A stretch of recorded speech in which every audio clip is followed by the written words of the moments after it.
My name is Nathan Husky. I'm an organizer with Iowa CCI here in Des Moines, and I've been spending a lot of my time on this Bakken Pipeline fight for over a year now, actually. And I wanted to start, Frank sort of hit this on the head. This isn't at all separate from issues of food sovereignty. We're talking about crude oil coming down through a pipeline through our state. That crude oil is converted into fertilizers, and where do you think it gets dumped? This is all one big picture about our food systems, our energy systems. We can't really separate out these issues that neatly. So I was going to try to be brief here, give you the who, what, when, where, why, except in a little bit different order. I'm going to go what, where, why, who, when. So what is the Bakken Pipeline? Who here is familiar at all with this issue? Show of hands. That's great. I don't even need to do anything. Maybe. I'll say some things though here. So this is a hazardous liquid crude oil pipeline starting in North Dakota, 32 inches in diameter with 570,000 barrels of crude oil a day that would be coming through our state. So it's a pretty big deal. This isn't the Keystone Pipeline, separate pipeline, but we can draw connections between the two. This one happens to start in Williston, North Dakota, which is exactly where TransCanada put a proposal for a pipeline that would go up through Canada. So in my mind, this is another example of big oil lining up the easements, lining up the pipelines in place in order to have same access so that we'll have Bakken crude coming down, we'll have tar sands coming through this pipeline. It's, again, a big picture here on what this infrastructure means. Where this is through North Dakota, South Dakota, Iowa, and Illinois. Straight across the state, 18 counties, Polk County being one of those. Crosses every major watershed. There's a handful of state lands, even some lands owned by Iowa State University. So why are we opposed to this? I'm going to turn that over to some of you and surprise you. Brenda Brink. Why are you opposed to this pipeline? I'm opposed to this pipeline because this is just a way to encourage more fossil fuel use. And as soon as they build that pipeline, it's just going to make it all that much easier to keep the flow of fossil fuel and the extraction of fossil fuel.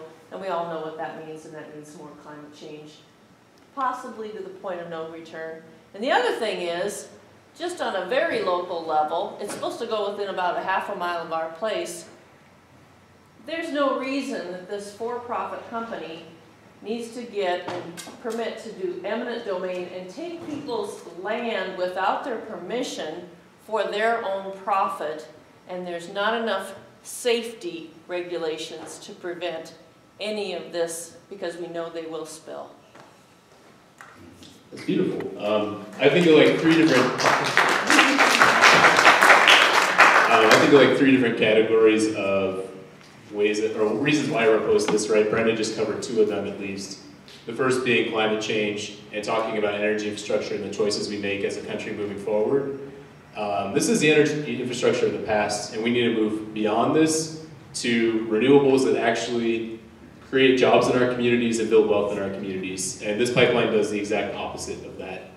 Not only that, they talk about energy independence. The House just voted to lift the ban on exports of crude oil. We know what they're up to. This isn't about that. And the other point was no eminent domain for private gain. This is an out-of-state company. The only thing and the only party that stands to benefit from this is Energy Transfer Partners, a Texas oil company. Any other? I saw your hand go up. One of the things that would worry me the most about it is the violence that is going on in the world, the country. They could take that pipeline in about 4 or 5 places with some dynamite, blow it all to heck, and cause the worst environmental disasters that Iowa's ever had. You don't hear much about that possibility. Eminent domain, I agree with all of that, but this is my greatest fear. Yeah, that's, I guess, the third point that I was going to make. Environmental concerns when it comes to an oil spill. If that gets on our farmland, the damage is irreparable. If that gets in our waterways, our water, in addition to excess of nitrates, now we have crude oil lining the beds of our rivers. So I guess that's generally why we're opposed to it. At the end of the day, it's a little bit like this. This is about corporate control of our energy infrastructure, corporate control of land, and we're going to stop it. So who makes this decision? The Iowa Utilities Board is ruling in this case. They're going to make the decision on whether or not ETP, Energy Transfer Partners, can use eminent domain to seize land from about 500 to 600 landowners in Iowa. That decision's coming soon too. That's November 12th. And that's the reason we're mobilizing now and why Frank just gave that call to action. So they are in large part making this decision in addition to Iowa DNR, who are looking at sovereign land permits for state-owned lands, as well as the Army Corps of Engineers. They are looking at permitting for waters of the US. So big bodies of water, wetlands, that sort of thing. Who's opposed to it? Well, BCCI is opposed to it.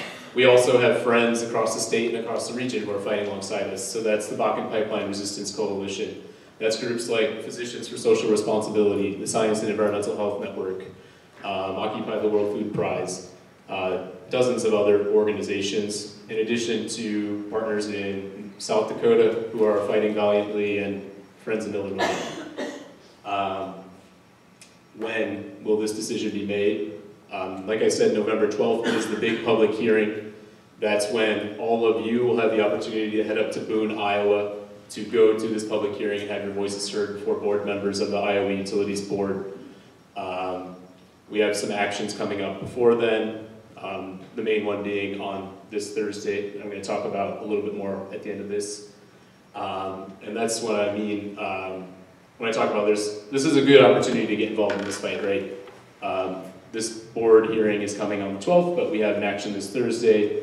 We're targeting Army Corps of Engineers. If anyone's from Southeast Iowa, we're going to have a meeting going on with that. But the big deal event is this Thursday at 9 a.m. Meet at our office here in Des Moines, 2001 Forest Avenue. That's about it. I was going to take like 3 or 4 questions though, if there were any. So when we meet at 9 a.m. on Thursday morning, what are we going to do? So we're going to go talk a little bit about our plan for the action, and around 9:30 we'll get on a bus and head to the IUB office, which is in Des Moines as well, and we'll meet up with our other partners and friends there for the rally. We'll have a speak out. We're going to deliver 1,000 objections to the Iowa Utilities Board. That's the basic program. It's pretty simple. So if you don't want to come to the office at 9, you can meet us at IUB headquarters at 10, and we'll be there. Any other questions? For our office?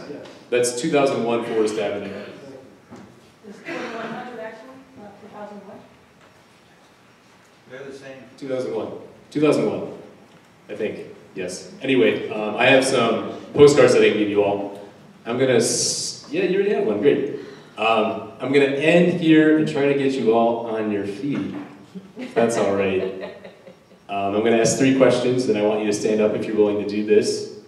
The first is, who is going to come on Thursday with us? Woohoo! Stand up. Okay, that's, I guess, the hardest ask. We're going to work our way down. Stay standing, stay standing. The second ask is, who's going to talk to their neighbors, their friends, maybe write a letter to the editor in their local paper about it? Okay, okay. Getting better, getting better. The last ask is a very easy one, and if you don't stand up, I'm going to make you do it anyway. And that's these objections here that I have in our hand. We're going to deliver them on Thursday, like I said. It's just this little blue sheet of paper. Who is going to find me after this event and make sure they filled one out? That's a cue for everyone to stand up. Great, and now that's all I had. Thanks for the support, and I tricked you all into giving me a standing ovation.